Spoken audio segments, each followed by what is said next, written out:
제가 기도하고 말씀 보도록 하겠습니다. 하나님 감사합니다. 오늘도 저희를 사랑해 주시고 또 이렇게 한 자리로 또 온라인으로 함께 모여서 하나님의 살아있는 말씀을 듣게 하신 것을 감사합니다. 저희가 말씀을 들을 때마다 하나님께서 저에게 직접 말씀하시는 것이오니 겸손한 마음으로 두렵고 떨리는 마음으로 말씀 듣게 하시고 그 말씀이 저희 영과 육에 깊이 박혀서 저희 앞으로 이 삶을 살아가는데 큰 힘이 되며 또 하나 예수 그리스도를 증거하는 힘이 될 수 있도록 하나님 인도하여 주시옵소서. 하나님께서 말씀해 주신 것을 기도하며 기대합니다. 모든 말씀을 예수님 이름으로 기도합니다. 아멘. 지난 2장 가나의 혼인잔치 연회장에서 물이 포도주로 변하는 표적을 전부 이쪽에 앉아갖고 제가 이쪽으로 보면서 포도주로 변하는 표적을 보았죠. 오늘은 예수께서 그 죽을 병에 걸린 왕의 신하의 아들을 고쳐주는 두 번째 표적의 이야기입니다. 예수님이 그 갈릴리 가나로 온다는 소문을 듣고 아이 아버지가 가버나움에서 가나로 찾아옵니다. 가버나움은 그 갈릴리 그 여러분 이스라엘 지도를 하시면 갈릴리가 이렇게 동그랗게 위에 있고 밑으로 쭉 요단강이 흐르지 않습니까? 밑에 또 사해가 있고 그렇게 생겼는데 요 그 갈릴리 호수가 있는 곳이 갈릴리 지방인데 요 갈릴리 호수를 딱 끼고 있는 것이 가버나움이고 그 다음에 그 가나는 약간 서쪽으로 내륙으로 들어와 있습니다. 제가 구글 맵을 한번 찾아봤어요. 요즘도 있나? 그랬더니 아, 이 2000년 전에 쓴 이름을 그대로 쓰고 있더라고요. 가버나움이라는 데가 있고, 그다음에 카나 오 갈릴리가 그냥 있어요. 한 35km에서 40km쯤 되는데 걸어서 가면은 한 8시간 반에서 9시간 반 정도. 안 쉬고 걸으면 그러니까 아마 그 안 쉬고 걷기 힘드니까 하루길 정도 되지 않을까 싶습니다. 아, 왕의 실화쯤 되면 아마 그 교통편 지원이 있지 않았을까. 말을 타고 갔을 수도 있습니다. 아들이 중병으로 죽어가니까 아마 전속력으로 달리지 않았을까. 그래서 헐레벌떡 달려온 이 사람이 그 다음 본문을 보여주시면 선생님, 제 아들이 죽어갑니다. 오셔서 좀 고쳐주세요. 하고 예수님께 부탁을 합니다. 아니, 애가 아파요? 그럼 빨리 가서 고쳐줘야지. 이렇게 말씀하시거나 아니면, 아유, 내가 지금 약속이 있어서 좀 힘들겠는데 어떡하지? 뭐, 이렇게 해야 맞는데 예수님께서 48절에 아주 의외의 반응을 보이십니다. 제가 했습니다. 너희는 표적과 기사를 보지 못하면 도무지 믿지 아니하리라. 아, 좀 온 사람 민망한 반응을 좀 보이신 거 아닙니까? 아들을 낳게 해달라고 자신을 찾아온 왕의 신하를 향해서 하는 말인가는 좀 확실치 않습니다. 왜냐하면 너희라고 복수를 쓰고 있어요. 유복수. 너는 이렇게 얘기 안 하고. 그래서 당시의 세대를 향해서 탄식하는 말로 들리는데 그 예수님을 찾아온 그 사람도 거기에 포함이 돼 있는지는 그리고 이 시점에서 왜 이런 말씀을 하셨는지는 그렇게 확실하게 잘 이해는 가지 않습니다. 하지만 아마 이적과 기사를 많이 행하며 다니셨던 예수님 주변에 그것을 보기 위해서 많은 자들이 몰려오기 때문에 그런 말씀을 하시는 것으로 보입니다. 주께서 행하신 표적과 기사의 진정한 의미를 모르고 그저 초자연적인 현상에 혹해서 그런 것을 직접 목격하려는 어떤 감각적인 경험만을 원한다면 그게 얼마나 허망한 바람인가에 대해서 경고하는 것으로 보입니다. 사실 예수님을 찾는 자와 예수께서 그들을 보는 시간은 극명하게 차이 납니다. 사람들은 표적과 기사를 원하고 예수께서는 그것들을 통해서 하나님께서 무엇을 하는지 그들에게 가르쳐 주기를 원하지요. 표적과 기사는 영어로는 signs and wonders 이렇게 번역합니다. 그 표적을 사인이라고 그래요. 사인은 간판도 사인이라고 그러잖아요. 사인은 마치 손가락과도 같습니다. 사인은 그 자체의 의미가 있는 것이 아니고 그 손가락이 무엇을 가르치고 있는가가 중요합니다. 그 표적이 가르치는 것을 보는 것이 믿음입니다. 예수께서는 우리의 그 믿음을 원하시잖아요. 사람들이 믿음이 없는 이유는 이 표적이나 기적만 보려고 하고 혹 그것을 본다고 해도 거기에만 머물러 있기 원하기 때문입니다. 복음서를 전체적으로 보면 보통 예수께서는 그 기적을 행하실 때 어떤 사람의 믿음에 대한 반응으로 기적을 행하십니다. 그래서 기적을 행하시기 전에 사람들이 믿는지를 늘 찾으십니다. 몇 가지 예를 보여드릴게요. 그 다음 걸 보시면 예지자매님이 처음 거, 그다음에 우리 의숙자매님 두 번째, 우리 에스더가 세 번째 거 읽겠습니다.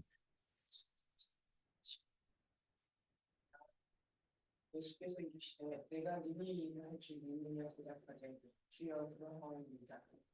이에 예수께서 그들의 눈을 만지시며 이르시되 너희 믿음대로 되리라 하시니 그 눈들이 밝았다 하시니라. 네, 의숙자매님. 귀신이 그를 죽이려고 둘 다 물에 자주 던져놓으니까 그러나 무엇을 하실 수 있거든 우리를 불쌍히 여기사 도와주옵소서. 예수께서 이르시되 할 수 있거든이 무슨 말이냐 믿는 자에게는 능히 하지 못할 일이 없느니라 하시니 곧 그 아이의 아버지가 소리를 질러 이르되 내가 믿나이다 나의 믿음 없는 것을 도와주소서 하더라. 예수께서 무리가 달려와 모이는 것을 보시고 그 더러운 귀신을 꾸짖어 이르시되 말 못하고 못 듣는 귀신이 내게 명하노니 그 아이에게서 나오고 다시 들어가지 말라 하시되 귀신이 소리 지르며 아이로 심히 경련을 일으키게 하고 나가더라. 네, 에스더. 집에서 사람이 와서 그런데 당신의 딸이 죽었나이다. 선생님이 더 괴롭게 하지 마소서 하기를 예수께서 들으시고 이르시되 두려워하지 말고 믿기만 하라. 그리하면 딸이 영원을 얻으리라. 예수께서 아이의 손을 잡고 불러 이르시되 아이야 일어나라 하시니 그 여인이 돌아와 아이가 또 일어나니라. 네, 지금 보신 바와 같이 기적은 믿음이 선행돼야 나오는 걸로 되어 있습니다. 그런데 이 세 구절만 있는 게 아니잖아요. 이제 찾아보면 믿음에 상관없이 예수께서 기적을 행하는 경우도 있습니다. 앞으로 보시게 될 요한복음 5장에 가면 예루살렘 양문 곁에 베데스다라는 연못이 있는데 그곳에 병 낫기를 원하는 모든 불치의 장애인들이 늘 모여 있습니다. 아마 그 말씀을 들은 기억이 있을 텐데요. 그들이 가진 한 가지 소망이 있는데 그것은 전솔로 내려오는 이야기입니다. 천사가 가끔 베다스다 그 연못에 내려와서 물을 움직이게 하는데 물이 움직인 이후에 가장 먼저 들어가는 자는 어떤 병에 걸렸든지 낫게 된다는 그런 전설 같은 이야기를 그런 얘기가 돌고 있어서 불치병 환자들이 그거 하나 보고 거기 모이는 겁니다. 이전에 정말 그렇게 나은 사람이 있는지는 성경에는 기록이 없고요. Nobody knows. 그럼에도 소망은 그거 하나입니다. 그곳에 38년 된 병자가 누워 있는데 문득 예수님이 나타나셔서 그를 고쳐주고 호련히 떠납니다. 그날이 마침 안식일이었어요. 그래서 안식일을 목숨처럼 지키는 율법주의 유대인들이 신경이 곤두섰습니다. 누가 도대체 고쳐줬느냐? 어떻게 낫게 됐느냐? 그 병 나은 사람에게 가서 물어봅니다. 그런데 이 사람 반응이 믿음은커녕 무슨 예수님이 자기를 고쳐준 분의 이름도 몰라요. 이처럼 믿음이 전혀 없어도 기적이 일어날 때가 있단 말입니다. 기적을 먼저 경험하고, 어서 오세요. 기적을 먼저 경험하고, 나중에 믿음이 생기는 경우가 있단 말이에요. 어서 오세요, 경미자매님.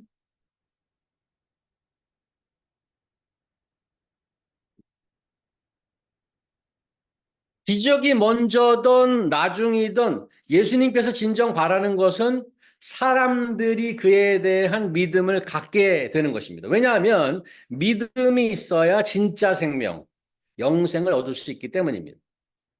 자, 오늘 얘기를 돌아가면 아들이 죽게 되어서 예수를 찾아온 왕의 신하는 믿음이 있었을까요? 그래서 아들이 살아나는 기적을 경험할 수 있었던 것일까요? 보다 함께 보여주시면 48절 표적에 목매는 사람들에게 예수께서 야단치는 듯한 발언을 하셨지만 아이의 아버지는 아랑곳 없습니다. 49절 아이가 죽기 전에 내려오십시오. 아이가 아프면 대신 아파주고 싶은 것이 부모의 마음이잖아요. 지금 우리 다 어린 자녀들도 있는데 저도 애가 아프면 그냥 막 코가 막히면 코를 막 그냥 빨아줘요. 그 더러운 거를. 애가 아니면 어떻게 하겠어요. 아이가 죽을 병에 걸리게 되면 대신이라도 죽을 수 있는 그런 것이 부모 마음입니다. 무슨 일이라도 할 수 있습니다. 지금 지푸라기라도 잡는 심정으로 기적을 일으킬 분에게 계속 간구하죠. 47절에 이미 부탁을 했잖아요. 가서 청와대 내려오셔서 내 아들의 병을 고쳐주세요. 그리고 49절에 또 반복하죠. 예? 신하가 이럴 주여 내 아이가 죽기 전에 내려오셔서 이 아버지가 확신하는 것인데 뭔가 하면 아들을 살리려면 예수를 데리고 가야 한다는 거죠. 내려오라고 같이 가자는 거예요. 예수께서 직접 가야 아들을 고칠 수 있다고 믿기 때문에 그래서 같이 가야 한다고 자꾸 얘기하죠. 내려오셔서 반복적으로 예수께서 오셔야 우리에게 죽지 않습니다. 빨리 같이 가십시다. 재촉합니다. 자, 그런데 여기서 아이 아버지는 엄청난 도전에 직면하게 되죠. 50절 제가 있습니다. 예수께서 이르시되 가라 그래. 내 아들이 살아있다 하시니 아들을 살리기 위해서 정말 간절한 마음으로 찾아온 자에게 예수께서는 한마디 말만 툭 던지고 그냥 가라고 합니다. 가라. 내 아들이 살아있다. 이게 전부인가? 그냥 가라고? 아니 지금 생사를 앞두고 있는 아들을 낫게 하기 위해서 기적을 바라고 왔는데 빈손으로 그냥 가게 생겼습니다. 적어도 이 예수를 모시고 같이 가야 하는데 그냥 가라고 합니다. 그래서 어떻게 했습니까? 그냥 갔어요. 실망해서 할 수 없이 터벅터벅 간 게 아니라 50절 둘째 줄에 그 사람이 그 다음 번 보여주세요. 내가 일부러 색깔을 좀 칠해놨는데 그 사람이 예수께서 그 다음 거 예수께서 하신 말씀을 믿고 가더니 이렇게 했어요. 그 사람이 예수께서 하신 말씀을 믿고 가더니 비록 기적을 자기 눈앞에서 보지 못했고 예수님도 함께 가지 못했지만 어떻게 갔다고요? 예수께서 하신 말씀을 믿고 갔습니다. 48절 예수께서 지적했던 표적과 기사를 보지 못하면 도무지 믿지 않는 이 세태와는 달리 말씀만 믿고 나아가는 이도 있다는 신뢰를 우리에게 보여주신 것입니다. 그래서 어떻게 됐어요? 집에 돌아오는 주인을 하인들이 맞이하러 나옵니다. 아이가 아파서 백방 고쳐보느라고 집을 떠났던 그 아기 아빠, 자기들 주인이죠. 주인이 돌아오는 모습을 보이자 아마 놀라운 일을 이미 보았던 하인들이 기쁜 소식을 빨리 전하려고 맨발로 뛰어나갔는지도 모르겠습니다. 아니 멀리 나가서 주인님이 언제 오시나 발을 동동 구르며 애가 살아났는데 그렇게 기다렸을 수도 있습니다. 나가서 이제 이렇게 얘기하죠. 여기 본문에 나오지만 주인님 왠지 오세요. 놀라운 일이 있습니다. 아니 글쎄 어떻게 된 일인지 곧 죽을 것 같던 아드님께서 다시 살아났어요. 지금 아주 건강하게 살아 있습니다. 이 말을 듣고 주인이 확인할 게 생겼죠. 뭐라고 확인하냐면 하인에게 아들이 회복된 그 시점을 묻습니다. 예수께서 내 아들이 53절 그 낫기 시작한 때를 물은즉 52절 어제 7시가 열기가 떨어졌나이다 하는지라 그의 아버지가 예수께서 내 아들이 살아있다 말씀하신 그때인 줄 알고 예수님께서 내 아들이 살아있다라고 말씀하신 때와 딱 일치하는 거예요. 이 일로 인해서 그 사람뿐 아니라 온 가족이 다 믿는 가정이 되었습니다. 해피엔딩이죠. 해피엔딩이에요. 그리고 저자 요한은 이것을 54절 이렇게 마무리합니다. 이것은 예수께서 유대에서 갈릴리로 오신 후에 행하신 두 번째 표적이니라. 표적은 사인이라고 했잖아요. 사인은 손가락과도 같다고 했죠. 오늘 표적은 그러면 무엇을 가리키고 있는 것일까요? 예수님께서는 온사이트든 리모트든 상관없이 기적을 행하시는 분. 그걸 보라고 얘기하는 것인가요? 맞습니다. 그럴 능력과 그럴 권세를 가지신 분입니다. 그런데 오늘 이야기에서 특별히 놓치지 말아야 할 것이 하나 있는데, 내 아들이 살아있다라는 예수님의 말씀입니다. 그 많은 영어 버전에 그것을 어떻게 번역하고 있냐면, Your son will live. 이렇게 번역해 놨습니다. Your son will live. 여기서는 내 아들이 살아있다라고 한 한글 번역이 훨씬 더 좋습니다. 원어가 현재형으로 되어 있어요. strictly 번역하면 Your son lives가 맞습니다. 그게 무슨 차이예요? Your son will live랑 Your son lives가 무슨 차이죠? Your son will live는 차차 좋아질 거라는 어떤 뉘앙스가 좀 담겨 있습니다. 듣기에 따라서 그냥 희망 섞인 말 정도로 야, 괜찮아질 거야 이제.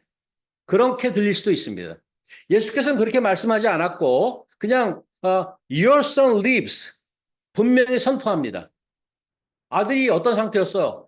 병들어서 열이 펄펄 끓고 있었어요. 죽기 직전입니다. 그런데 거기서 차차 열이 떨어지고 조금씩 좋아지는 그런 모습이 아니라 Your son lives라고 말을 한 바로 그 시점에 열이 사라졌습니다. 이 부분은 영어 번역이 나아요. 대부분 한글 성경에서는 어떻게 표현하냐면 그때 열이 떨어졌더라 이렇게 돼 있어요. 열이 떨어졌다라고 했어요. 여기 뭐 간호분도 열이 떨어지면 이렇게 서서히 떨어지죠. 40도, 30도 이렇게 떨어진다고 이렇게 열이 떨어진다고. 그런데 반면 영어는 뭐라고 대하는지 아세요? 영어로 뭐라고 번역되는지 아세요? The fever left him 그랬어요.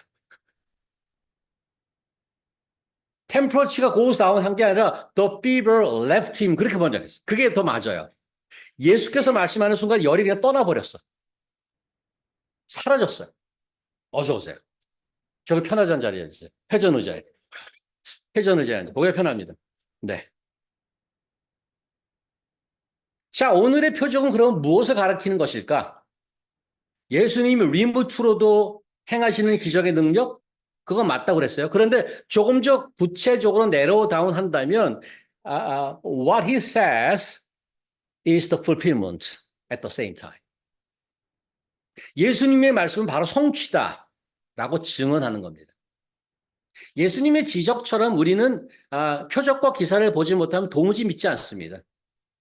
하지만 예수님의 말씀이 말로만 얘기하는 게 아니라 바로 성취라는 것을 믿고 그를 신뢰하면서 나아갈 수 있겠느냐라고 우리에게 묻는 거죠. 바로 그게 예수님의 두 번째 표적이라고 요한은 저에게 알려줍니다. 사랑하는 여러분, 지금껏 살아오시면서 예수님 말씀을 정말 마음속 깊이 확신을 갖고 믿으면서 담대하게 나가신 적이 있으십니까? 아무것도 보이지 않고 기적도 없었지만 말씀만 믿고 그랬더니 결국에 보니까 기적을 경험하게 되었다. 그런 경험이 혹시 있으십니까? 아니면 말씀을 애써 믿으면서 사는데 별 큰 기적은 아니더라도 기도하면서 바라는 조그마한 일도 잘 안 돼서 그냥 실망감, 원망심이 점점 커져가는 건 아닙니까? 그렇다고 해서 믿음을 완전히 버릴 수는 없고 그냥 그럭저럭 살고 계시진 않습니까? 나는 말씀을 정말 120% 믿고 가는데 기적은커녕 왜 일은 잘 풀리지 않고 꼬이는 경우가 더 많은가? 그런 의문이 생기진 않습니까? 오늘 말씀에 의하면 예수님의 말씀은 바로 성취하는데 내 인생에는 그런 기적 같은 성취는 왜 볼 수 없는 것일까? 그런 질문들이 꼬리에 꼬리를 물고 일어나지 않습니까? 사실 성경에 예수님의 말씀과 예수님을 누구보다도 더 잘 믿고 신뢰하는 자임에도 불구하고 기적보다는 고난을 더 많이 겪은 예는 많이 있습니다. 많이 있습니다. 우리가 잘 아는 대로 사도 바울은 몸이 심각한 지병을 안고 살았던 사람이었습니다. 그 병이 너무 힘들어서 낫게 해달라는 기도를 3번씩 했다고 그래요. 성경학자들에 의하면 바울이 가졌던 병이 뭐라고 했는지 혹시 들으신 적이 있나요? 간질이었어. seizures. 그 뭐라 그러죠? 전문 용어로 간질을? 시저스 이게 경련을 일으키면서 제 초등학교 때 저희 학교에 그 간지를 앓던 학생이 있었어요. 그때 본 기억이 나요. 근데 갑자기 이거 쓰러져. 입에 거품 물고 몇 분 동안 그러고 있어요. 그러다가 또 멀쩡하게 털고 일어나. 그 때가 있어요. 그 발작하는 시간이 있어요. 근데 그걸 보고 저는 어휴 너무너무 무서웠어요. 그 기억이 아직도 나요. 그 초등학교 1학년 때 같아요. 아주 어렸을 때. 요즘은 좋은 약이 많이 개발되어서 약물로 그 발작을 제어할 수 있다고 합니다. 하지만 그리스도의 복음을 전하고 외국인들에게 이방인들에게 영생을 전하는 선교사가 갑자기 쓰러져서 그런 험한 모습을 보이는 그때 약이 어디 있겠어요? 그 좀 모양새가 좀 그렇잖아요. 그 선교가 좀 되겠나? 선교에 얼마나 지장이 많았겠어. 그래서 그 사도는 그런 일이 있을 때마다 얼마나 이게 정말 내가 말씀을 전하면서 이렇게 다니는데 이거 좀 없애주시죠. 하고 기도를 했어요. 간절하게 기도했어요. 하나님이 응답해 주셨나요? 응답해 주셨어요. 어떻게? 이렇게. 해선자매 한번 읽어주시겠어요? 이것이 내게서 떠나가기 위하여 내가 세 번 주께 바꿔야 하더니 나에게 이르기를 내 은혜가 내게 주거니와 이는 내 능력이 약한 데서 운전하였으니라 하신지라. 그러므로 도리어 크게 기뻐함으로 나의 약한 것들에 대하여 자랑하리니 이는 그리스도의 능력이 내게 머물게 하려 함이라. 그러므로 내가 그리스도를 위하여 약한 것들과 눈물과 궁핍과 박해와 공고를 기뻐하노니 이는 내가 약한 그때에 강함이다. 여러분 중에 혹시 이제 이거를 딱 올리면은 아마 속으로 이런 분들 계시지 않을까 좀 걱정되는데 내 이럴 줄 알았다. 결국 뭐 기적 같은 건 없는 거야. 그냥 자기 처지를 한탄하지 말고 만족하며 살라는 거 아니야? 이렇게 혹시 생각하는 분 안 계시면 좋겠습니다. 이 구절에 의하면 문제는 뭐냐 하면 이런 거 갖고 좀 시니컬해지면 문제는 뭔가 하면 사실은 우리가 늘 잊고 있는 게 있다는 그게 뭐죠? 뭘 잊고 있어요? 받은 은혜를 잊고 사는 겁니다. 받은 은혜를. 겨우 조금 받은 은혜가 아닙니다. 넘치도록 족한 은혜를 받았는데 늘 잊고 사는 거죠. 그래서 불안하고, 그래서 원망하고, 그래서 끊임없이 뭐 우리가 자주 듣는 대박을 찾습니다. 기적과 표적 같은 거 찾아다닌단 말이에요. 이미 받은 은혜가 어떤지 모르고 말입니다. 단칼에 뭘 해결하고 싶은 거죠. 그 우리나라 그 한국인들의 정서와도 맞닿아 있죠. 빨리빨리는 뭐 모든 외국인이 한국에 오면 처음 듣는 그 배우는 단어라고 그러잖아요. 빨리빨리. 바로바로 내가 원하는데 뭐가 돼야 돼. 물론 그래서 서비스가 뭐 바로바로 한국만큼 좋은 데는 없을 거예요. 우숙자매님이 이제 돌아오셨는데 답답할 게 이제 한두 번이 아닐 거예요. 한국에서 퀵 서비스를 받다가 여기 오면 세워라 내워라. 아, 영어 찬송가 하나 소개해드리겠습니다. 이게 한국에도 번역이 됐나 봤더니 한영 찬송가에는 없는 건데 어떤 찬송가인데 제가 한번 읽어볼게요. The trivial round, the common task will furnish all we need to ask. Room to deny ourselves, road to bring us daily nearer God. 제가 그냥 번역해봤는데 틀렸으면 허욱 형제가 나중에 나한테 지적해 주십시오. 전문가가.